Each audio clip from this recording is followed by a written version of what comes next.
c'est que nous n'avons pas besoin des immigrés. J'ai entendu un politique dire à la télé que l'économie italienne risque de s'effondrer sans eux. Ça, c'est un mensonge propagé par les communistes et les prêtres de la Caritas. On peut très bien se passer des immigrés. Il suffit d'entraîner nos chiens comme il faut et arrêtons d'employer cet horrible mot dresser. Aujourd'hui, par exemple, il y a des chiens entraînés à haut niveau pour accompagner les aveugles dehors, faire les courses et effectuer différentes missions. De même que des chiens aident à retrouver les disparus et à les sauver des décombres des tremblements de terre. Sans oublier les chiens qui travaillent dans les aéroports, les gares, les ports et se chargent de faire arrêter les trafiquants de drogue. Nous n'avons pas besoin des immigrés. C'est insensé qu'on leur enseigne l'italien, qu'on leur donne un logement, un travail, et qu'ils nous remercient en vendant de la drogue dans les jardins publics et en violant nos filles. Trop, c'est trop.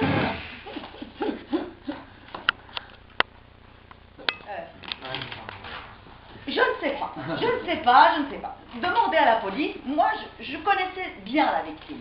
Lorenzo est venu vivre avec sa grand-mère après le divorce de ses parents. La grand-mère était incapable d'élever son petit-fils. C'est pour ça que Lorenzo a laissé tomber les études très tôt et a toujours fréquenté des voyous. C'est très probable qu'il ait été tué par une bande rivale. Le gouvernement doit s'occuper immédiatement du problème du coût de la vie. La solution n'est pas dans l'augmentation des impôts qui étranglent les citoyens italiens, mais de se faire aider par les chiens, qui ne demandent rien et rendent quantité de services gratuitement. Nous devons les entraîner comme il faut. Arrêter les criminels, à aider les personnes âgées, à faire fonctionner les appareils électroniques, à faire à manger, etc. Stop.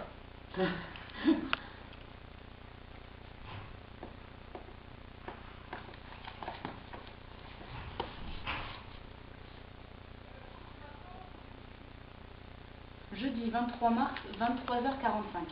Ce matin, Elisabetta m'a demandé de la soutenir dans son combat pour la défense des chiens dans le monde.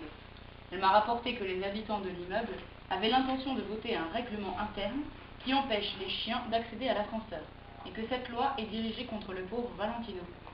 Elle m'a rappelé que le racisme aux États-Unis a commencé lorsqu'il a été interdit aux Noirs de s'asseoir à côté des Blancs dans les bus. Elle voulait que je signe une pétition pour défendre le droit de Valentino et de ses semblables dans le monde entier à prendre l'ascenseur, le métro, l'avion, le train, le bateau, le droit à l'héritage, à la sexualité, au logement, etc. J'ai signé sans discuter.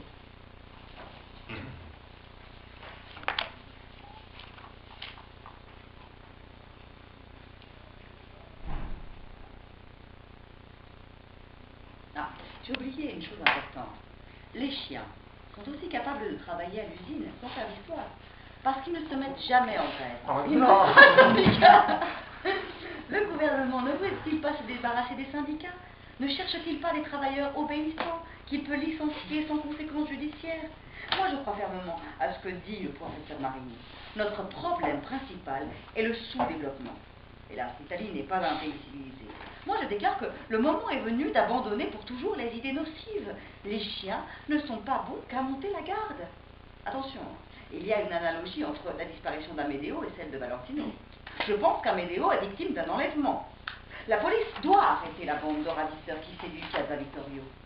Vous n'avez pas encore compris qu'il y a une alliance secrète entre les Sardes et les Chinois?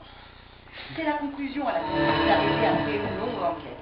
Je ne dispose pas de preuves suffisantes, mais les soupçons demeurent et les indices sont très inquiétants. Si Valentino ne revient pas sain et sauf dans les prochains jours, je ne paierai plus mes impôts. J'immigrerai même en Suisse sans tarder et je ne reviendrai plus jamais en Italie. Stop. Stop. Arrêtez là. Elle en Stop a définitif. fini.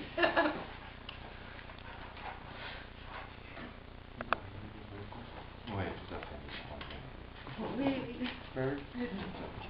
Marie va reprendre.